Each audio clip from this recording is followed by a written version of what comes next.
Welcome to Workplace Straight Talk with Gloria Carter-Hicks, the president and CEO of Hicks Carter-Hicks, and your host. Because some things need to be said about the workplace, Gloria will be saying them right here at Workplace Straight Talk. Look for new episodes on the fourth Monday of the month. Thank you for tuning in. Welcome to Workplace Straight Talk. I am your host, Gloria Carter-Hicks, and this is episode number 2 of our series, Deception, Disruption, and Direction in the Workplace. I hope you watched and listened to episode number 1, The Upside Down World of DEI. There are 3 episodes to the series, Deception, Disruption, and Direction in the Workplace, and they are all connected. Today, in episode number 2, the topic is Civility and Respect Reboot in the Workplace. And you might be wondering, why did I select the topic Civility and Respect in the Workplace? It's because incivility in the workplace has been on the rise for the last couple of years, and I have some data I would like to share with you. The Society for Human Resource Management, also known as SHRM, published the SHRM Civility Index first quarter 2025 results. And here's a summary of one of the data points. Cost to U.S. organizations collectively is approximately $2.1 billion daily, and lost productivity and absenteeism due to incivility. That's why I'm having this conversation today. That's why I selected this topic, because deception is believing that civility and respect in the workplace is only about being nice, kind, polite, and respectful. It's much broader. It's much bigger than that. There's an impact on the business, the culture of the business, people that work in the culture, and also customers. This is a business issue. It's a strategic issue, and it costs U.S. organizations daily lost productivity and absenteeism. So that's why this is important. Now, that's not pocket change, that amount of money, but it is something that we need to pay attention to, because there are things that can be done in the workplace that can improve and create a more civil and respectful workplace. And I'm going to cover those things today. But first, let's think about some of those topics that cause us to be uncivil, that causes disruption, that causes divisiveness in the workplace today. Here are some of those topics: political issues, social issues, societal issues, racial or ethnic differences and disparities, religious beliefs, age differences, generational differences, gender differences, the economy, and other topics. Now, we have all engaged in these topics outside and inside of work. But let me just tell you, as it relates to work, we ask people to come to work and bring their whole self, bring their authentic self. And it would be foolish to think that people check a part of who they are at the door when they come to work. Authenticity is important. We want people to share who they are. And I am not saying, by any means, do not discuss these topics in the workplace. But these can be emotional topics, controversial topics, hot topics that create divisiveness. And so when that happens, we have to think about it's important to be civil in these conversations, because there's an impact on the workplace and people when uncivil behavior infiltrates work. What are some of those things that happen at work when we are not civil and we create a culture that is uncivil? Well, listen to this: stress, disengagement, low morale. We've already talked about low productivity and absenteeism. People quietly quit. They quit, but they stay. And turnover. There is a cost to uncivil behavior in the workplace. So again, that's why we're having this conversation. Now, as I said, these topics don't just limit themselves to the workplace. They happen everywhere. And I want to tell you something interesting about a trip that I was on a couple of weeks ago when I was traveling back home. In the airport, I spotted a person in line with a shirt on that said, "Be a nice person." And I thought, wow, we have to walk around as a walking billboard now, asking people, telling people to be nice. But I got it because here is where we are today. Incivility is invading the workplace, not only the workplace, but our society. And so being nice, yes, is important, but it is more than being nice, but it is a start. During my trip, I also ran into a kindergarten teacher. And this was one of the most interesting and intriguing conversations, and I must say, enjoyable conversations that I had while I was traveling. So, met this kindergarten teacher, and we're both talking about what we do. This person's a teacher, I'm a consultant. And so we got on the topic of civility and respect because I mentioned, please subscribe to my podcast. Episode number 2 is about civility and respect. And she said, "Oh, you're teaching about civility and respect in the workplace?" You know, we have similar conversations in elementary school, and we talk to kindergartners about being nice, kind, polite, respectful. She said, "So you have to teach adults to do that? It must be a thin line between what adults are learning and what kindergartners are learning, because it sounds similar." And we chuckled. I laughed. I thought, you are so right. But we are in a time, a period, a space, and a place right now in society where incivility is on the rise as it especially relates to the workplace. That's where I focus. And so I said all that to say, wow, there is a thin line between what is happening inside and outside of work. And yes, these are skills that we were taught as kids growing up. But when we have heated, hot topics like the things I mentioned in that list, it may be difficult sometimes to be civil. But again, I want to repeat, these conversations are being had. It's okay to have the conversation, but how do you do it? Do you do it to inform and educate, or are you doing it to coerce, convince, or try to get people to believe in your way as their way? No, that should not be our objectives. And we should not judge people who have these conversations either. We should be civil. So, what is civility? Civility is treating others with respect, consideration, and courtesy, even when you disagree. And that is probably going to be one of the most difficult things to do in the workplace and even outside of work. But our focus is work right now because it's not easy to agree with someone that you don't believe in what they believe in, especially on some of those topics that I mentioned. But civility is a part of being professional. Respect, what is it? It's holding people in high regard for their inherent worth or qualities. Now, it is easy to respect people we like, we get along with. Not so easy if we have major differences on some of these big issues. But those are the things that are expected in the workplace today, to be able to separate the personal with the professional and the civil. I get who you are. I appreciate what you're saying. I understand. I don't agree, but let's do it civilly and respectfully. That's what's expected. Now, that I said is easier said than done. So, I want to talk about some things that businesses can put in place, they already have in place, to try to help guide and direct how we're supposed to behave in the workplace. And by the way, businesses do have the right to say, here are the expectations, here are the behaviors that are expected around civility and respect. Businesses have the right to say that. So, what are some of those things that businesses have in place around civility and respect? Well, if you read your handbook, your employee handbook, there's probably things in there about civility and respect of some sort.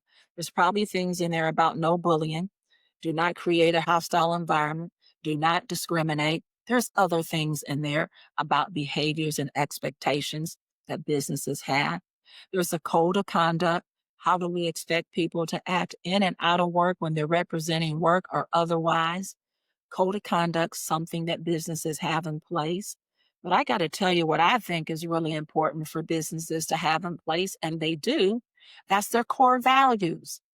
That speaks to the value system of the business.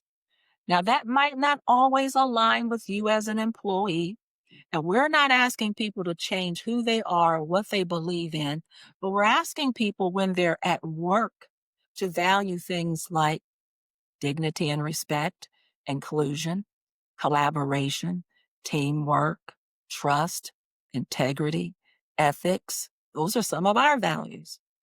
It's not the what you do, it's the how you do it. And values help dictate how you go about delivering on the mission, realizing the vision, executing on the strategy, and how you do your individual jobs. So, core values of a business are extremely important.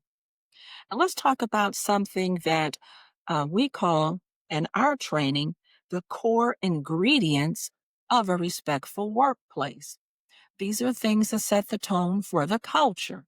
And I talked about the first ingredient in episode number 1, inclusion. And I want to specify I am talking about all people, every employee, everyone is included, creating a culture of inclusion. Now, I can create a culture or try to create a culture of inclusion, but if people don't feel welcome, then they may not really be included in their minds.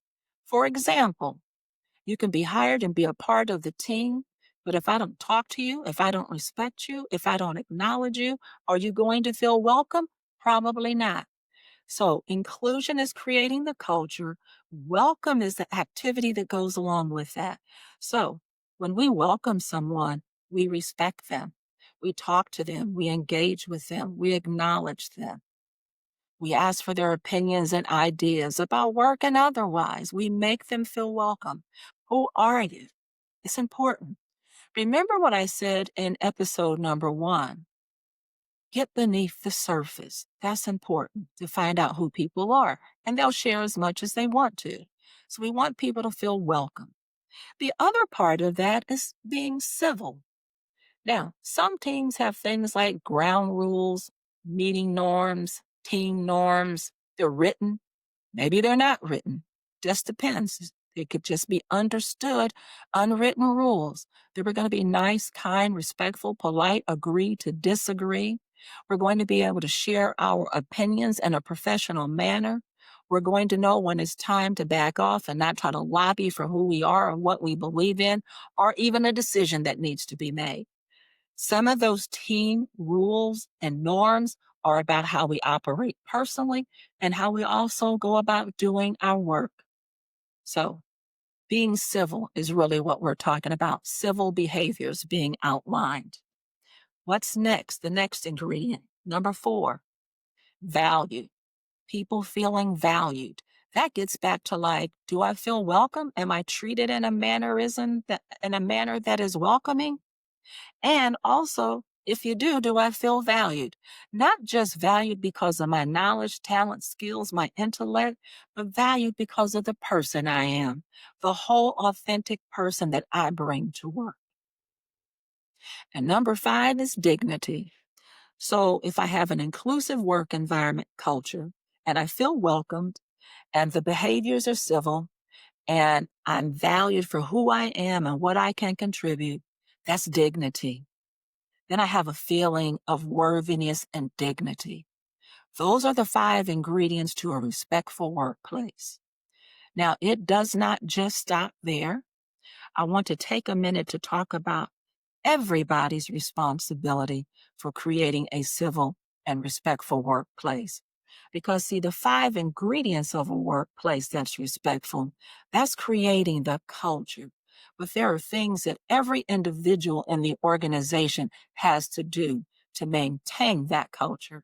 It does not matter where you are in the organization, from the front to the top to the middle and in between, does not matter. There's something called the respect framework that I want to talk about. and everybody has a responsibility to be respectful. So here is how you can demonstrate those behaviors. I'm going to break down each letter of this framework. The R is recognizing and realizing people have value and that people are valuable. The E is empathizing with others. That doesn't mean I have to adopt your way of belief, your beliefs, your values, but empathize, walk in their shoes, try to understand. That doesn't mean giving up who you are, but that means try to understand, be empathetic. The S in respect is speaking words of support and encouragement. Be supported. The P in respect is practicing treating people how they want to be treated. Now, in order to do that, I have to get beneath the surface because, as I said in episode number 1, what I see is not what I know. And in order to know you, I have to spend time with you. So practice treating others the way they want to be treated. And the caveat there is making sure that aligns with your business, your work expectations also. E, engaging. Engaging to learn, to listen, to appreciate, not just tolerate. I do not like the connotation behind the word tolerate, just putting up with someone. No, we need to understand to appreciate. So that's engaging. The C in respect is probably the most challenging. And the C is challenging uncivil behavior respectfully. It's probably going to be difficult. Especially it's going to be difficult if you see uncivil behavior being demonstrated by your boss, by leadership, by your coworkers, people that you like and respect. Do you have the courage to address that? Now, if you're in a leadership role, you have a responsibility to address that. If you're not in a leadership role and you want those issues addressed, you have HR to go talk to. You have other rules and guidelines in your organization that says, how do you report certain things, and especially uncivil behavior and other type of behavior. But the T in respect is simply how you treat people, treating people with dignity and respect. That is the respect framework. Everybody has a responsibility for acting out those behaviors, for doing those things, regardless of your level. Now, in closing, here's what I don't want you to think. I don't want you to be misinformed about what civility and respect is, because civility and respect is about the business. It is about people. It is about the culture in which people work. It is about the customers. It is us. It is about how you go about creating your culture. And that is so important in the workplace. Civility and respect is a strategic choice. It's not optional. It is not extra. If we're going to reboot civility and respect, we need to look at those ingredients for a respectful workplace. We need to look at the rules and guidelines that we have set up at work for what's expected, the expectations. We need to follow the respect framework, and we need to see civility and respect as business drivers. It's necessary to do that in order to create a respectful workplace, a civil workplace. That is the reboot. So that's the end of this podcast. What I'm going to ask you to do, I'm going to prime you for episode number 3. I ask that you please join us for When Politics and Work Collide, as well as integrate. And they do collide based on some of the topics we've talked about today. But I'm going to spend more time on sharing with you how to work through when work and politics collide. So that's episode number 3. So I hope you will continue to listen to the podcast here, Workplace Straight Talk. You can find me on YouTube. Spotify, and Apple Podcast. And if you want to send me a message, ask me to, explore a topic or give me feedback on the topics we've discussed so far, please feel free to do that. Here's my email. Again, thank you and have a great day. Bye.